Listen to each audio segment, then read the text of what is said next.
Welcome back, everyone. Been meaning to do something over the last week or so, but it just hasn't fallen into place. So today we are going to be looking at two pieces of interactive fiction. Both of these are done by Anna Anthropy. And the first one we'll be looking at is the well-received Queers in Love at the End of the World. There's no title card. This is what you get when you first go to the website. It just says begin. You can click it, and before I can start reading, you notice that there's a counter.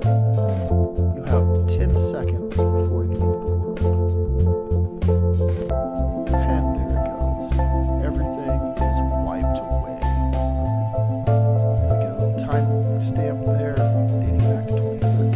So this game is about 5 years old.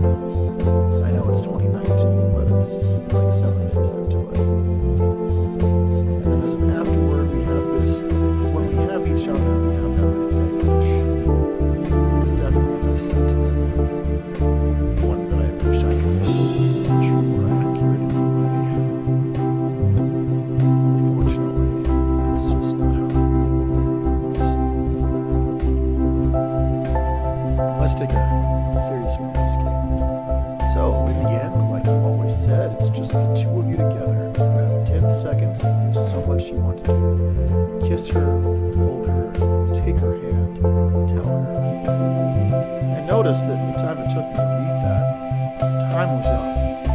10 seconds is not a very long time. So, let's say we tell her, I love you, tell her.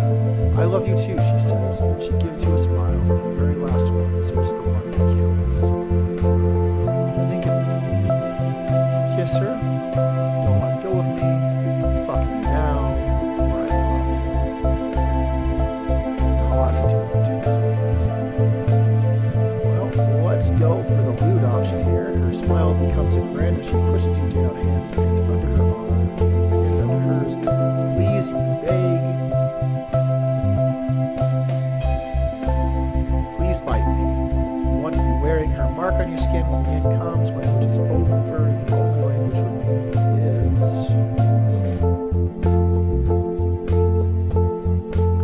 that the two of you have been inventing, writing on each other's skin which touch and with teeth. We're gonna get to the bottom of this. Her teeth are in your neck, denser than any word. They communicate so many things: pain, pleasure, history, reality.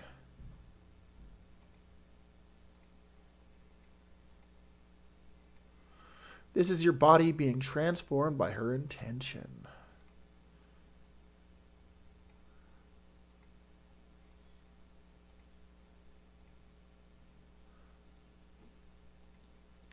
Unfortunately, it just gets to a point where you're clicking things because you can't really read it. And I kind of guess that's the point because you have 10 seconds left. But it's also a really frustrating and jarring experience. So, the author said about this, if you only had 10 seconds left with your partner, what would you do with them? What would you say? This is a game about the transformative, transcendent power of queer love and is dedicated to every queer I've loved, no matter how briefly or for how long. What's interesting is that this is an individual who is a woman who loves other women, but the writing makes it to where myself, a male, am interacting with a female character. So some of that is lost in the translation. I'm not sure if this would have more of an impact if I were a woman or if I were a gay individual. However, some of the writing is just pretty solid. She bites you, her hands up your skirt, she's touching you, communicating it, the only language. We're going to get to the bottom of this. That makes sense, that ever made sense. God, you cry out, God damn. We did it. So yes, she says, and then her hand's up your skirt, touching you, and she's in your ear going, yes, yes, over and over, our final broadcast.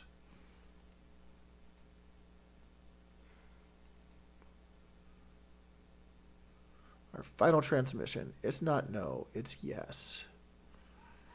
I'm going to get to the bottom of this one, too.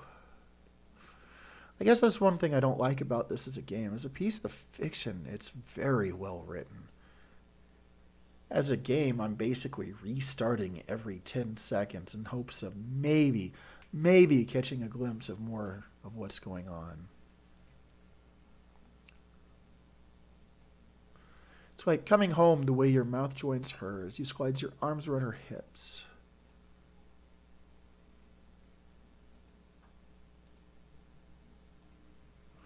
And she slides hers around your back. Some amazing writing, really impressive.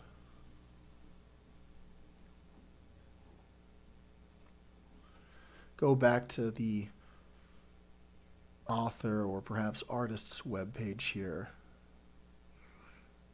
The other one we're going to take a look at today is Starcourt. Suppose it helps if we play a little bit of music.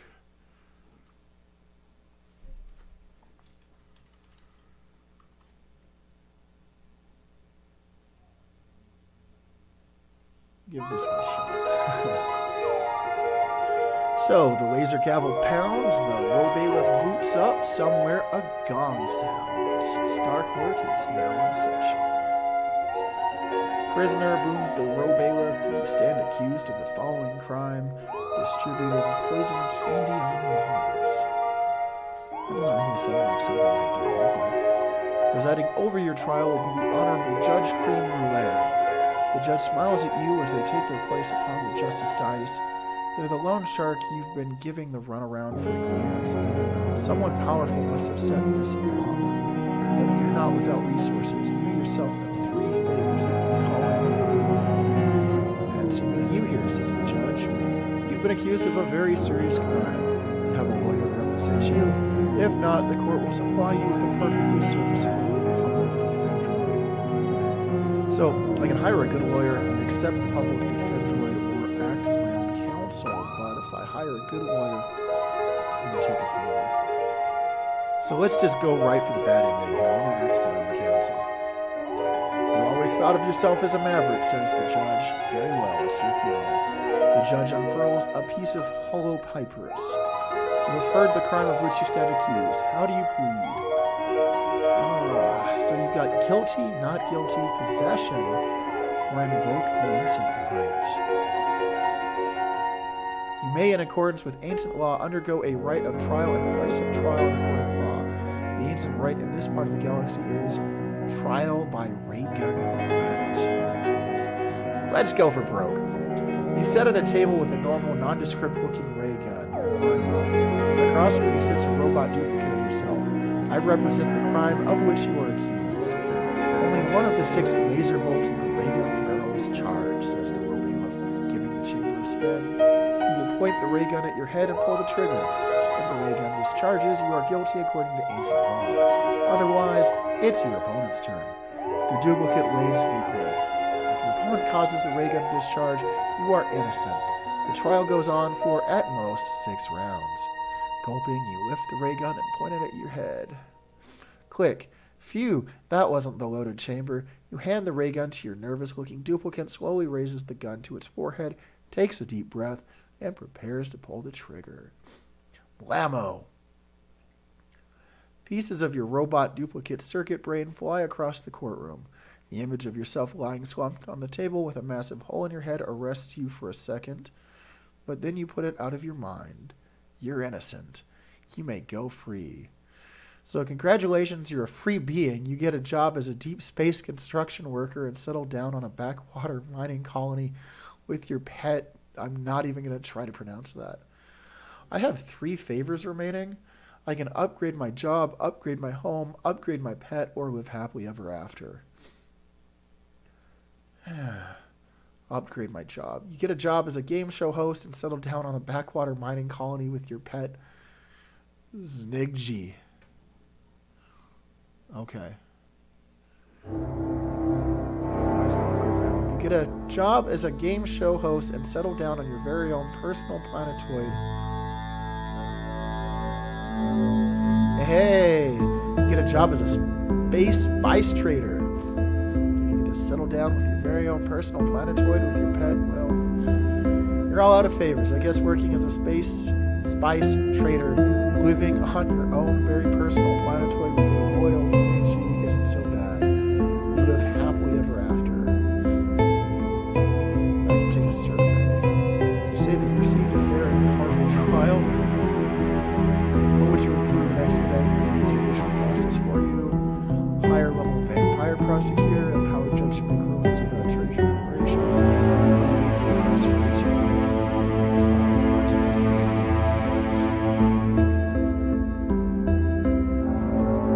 None of these seem like in my favor. I just want to put that out. Thank you. Your response has been noted in the past two One final question. Would you participate in Star Wars? Splendid. Thanks to reality altering devices, we will be serving for you the ability to experience Starcourt again with an entirely different set of variables and circumstances. And they are right. I noticed that right off the bat, see, the judge has changed. So I stole a diamond core of now I have honorable judge and you're the head of the rival cave. Someone powerful must have set this up, but you're not without resources. You yourself have 3 favors when you're calling. So I'm going to hire a good lawyer this time. Make a phone call. A hotshot lawyer, eccentric, charming, materializes beside you. We're going to get you out of this, she promises. The judge unfurls a piece of hollow papyrus. You have heard the crime of which you stand accused. How do you plead? Possession?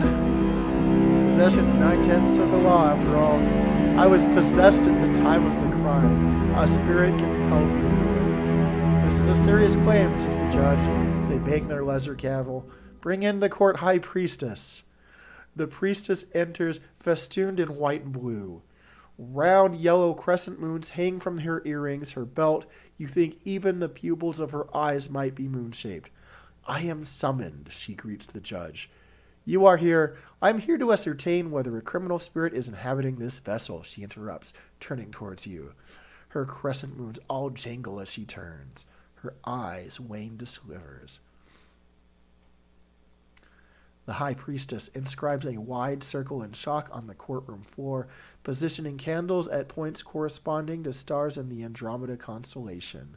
She unzips her high moonbeam heels and sits cross-legged in the circle, motioning to you to join her.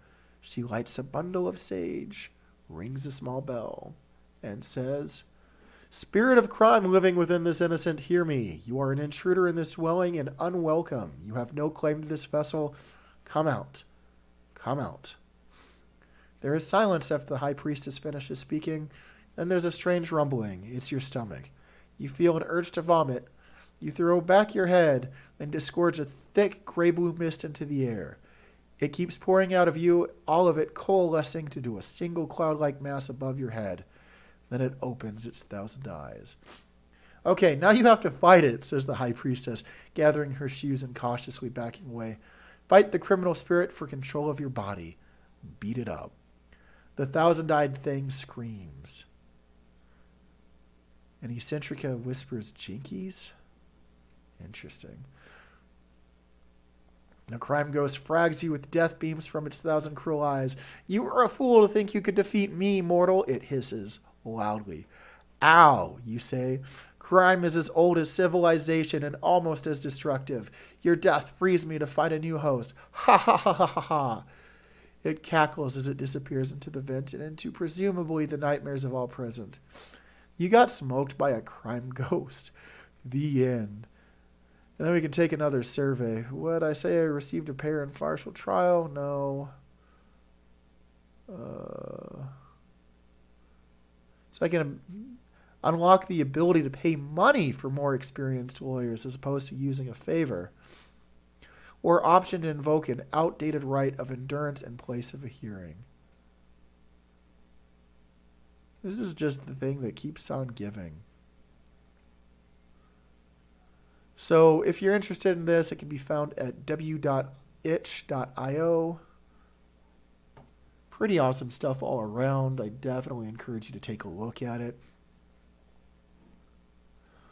Again, the author or artist, as the case may be, was Anna Anthropy. Some really good, solid writing, pretty entertaining. I definitely encourage individuals to look into it.